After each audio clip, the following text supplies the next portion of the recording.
اینجا در منطقه هفت حوض یا هفت آبشار هستیم. پشت سر من آبشارا رو میبینیم. هفت حوض یا هفت آبشار. بقیه آبشار پایین هستن پشت سر. آبشار اینم پشت از اینجا پایین واسلم نشون میدم. اینم یه آبشار.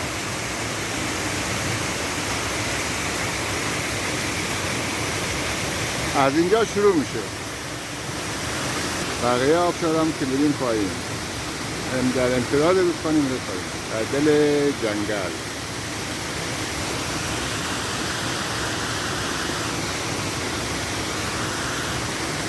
پایدار باشید. بله بقیه آبشارها در پایین رودخانه است که بعدا میبینیم.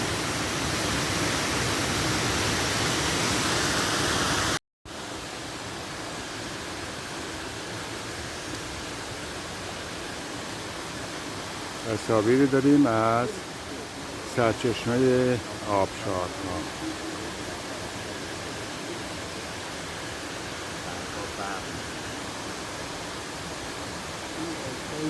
آبشار دوتا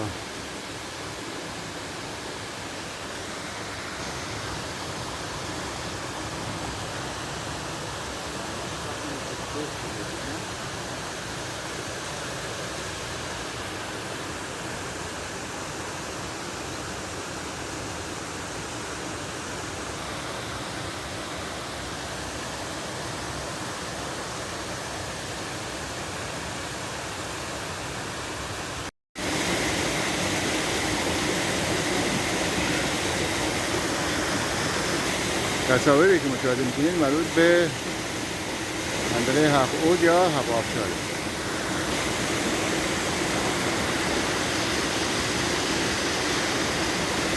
این هم چشم‌اندازی از مناظر اطراف هفت حوض.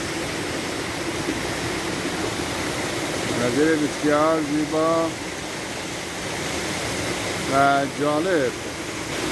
آب آبشارها در رودخانه روان است.